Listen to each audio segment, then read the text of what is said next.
हमारे भाई साहब कह रहे थे, ट्रस्टी महोदय, कि यहाँ के लोग बोलते कम है, काम अधिक करते हैं। अच्छी बात है, ये अच्छा गुण है, इसकी हम सराहना करते हैं, क्योंकि अधिक बोलने वाले व्यक्ति का प्रभाव नहीं पड़ता है। यदि आप अपने घर के बच्चों को बार बार आप डांट डपट करते रहे, दिन भर बोलते रहे, तो बच्चे भी धीरे धीरे ढीठ बन जाते हैं और वो सोच लेते हैं अरे मम्मी की तो आदत है ऐसा बोलने की, फिर उस पर असर नहीं पड़ता। और यदि समय पर आपने गंभीरता पूर्वक कभी कभी समझाने के लहजे में, उनके आत्मनिर्माण आत्म सुधार के लहजे में आपने कुछ कह दिया, तो वो उसको मानेगा। कई माताएं बहनें जो है बच्चों को बात बात पर टोका टाकी करती रहती हैं, नहीं करना चाहिए। बच्चों की दिनचर्या को देखिए आप, बच्चों की मनोभावना को पढ़िए आप, बच्चे का मन कहां जा रहा है, चिंतन कहां जा रहा है, क्या सोच रहा है, वहां तक आप पहुंचिए। और कहा गया है कि बच्चों के मित्र बन करके, शासक नहीं सहायक बनिए। वंदनीय माता जी ने एक पुस्तक लिखा है, बच्चों के शासक नहीं सहायक बने। सहायता करिए, उनको आगे बढ़ाइए, हिम्मत दीजिए, प्रोत्साहित करिए। कभी बच्चों को गलत प्रश्रय बिल्कुल ना दें। यदि वो गलत कह रहा है तो नहीं, उसको नहीं मानेंगे, गलत तो गलत है, जो सही है उसको मानो। और सही बातों का जब बच्चे पालन करने लग जाएंगे धीरे धीरे। एक बच्चा बड़ा आलसी था, लेट से सोता था, रात में 12 बजे तक 1 बजे तक मोबाइल में लगा रहा, लेट से सोया तो स्वाभाविक है सुबह जल्दी से जगेगा। और जब सुबह जल्दी जगता था तो उसको कॉलेज जाना होता था, हड़बड़ाहट में स्नान किया, गीले कपड़े गीली तौलिया को बेड पर छोड़ दिया, बाथरूम में गया, बाथरूम का बल्ब जलता हुआ छोड़ दिया। अब सुबह जल्दी लेट होगी तो हड़बड़ाहट तो होगी।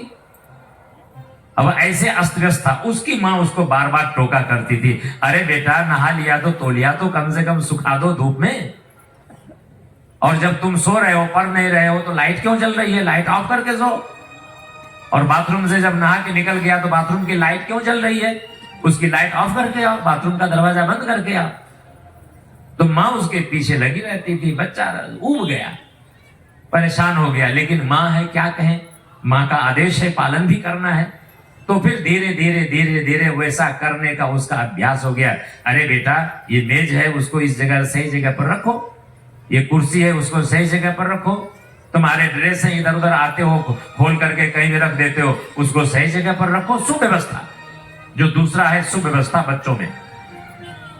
तो वो बच्चा फिर आदत पड़ गई उसकी माँ के टोकते रहने से, उनको आदत पड़ गई कि अब चीजों को वो संभाल करके रहने लग गए, रखने लग गए। लाइट भी ऑफ करके सोते, पढ़ लिया तो किताब को खुली नहीं छोड़ा, किताब को बंद करके रख लिया, तौलिया को नहा करके धूप में सुखा दिया। अब उस बच्चे की पढ़ाई पूरी हुई, अब वो जॉब के लिए निकला, नौकरी के लिए निकला। तो एक कंपनी में उसको इंटरव्यू के लिए बुलाया गया। उस कंपनी में बहुत सारे युवक गए डिग्री लेकर के, अपनी अपनी डिग्रियां लेकर के। तो उस कंपनी का जो मालिक था वो अंदर बैठा हुआ सबका इंटरव्यू लेता था। और उसने क्या किया था, जगह जगह जिधर से युवक आते थे इंटरव्यू देने के लिए, तो वहां उन्होंने सीसीटीवी कैमरा लगा रखा था। और उसने क्या किया, रास्ते पर कुर्सी रख दिया, रास्ते में गलियारे में लाइट है, सूर्य का प्रकाश है, फिर भी उन्होंने एक बल्ब जला करके छोड़ दिया। एक टेबल को भी उन्होंने रास्ते पर रख दिया।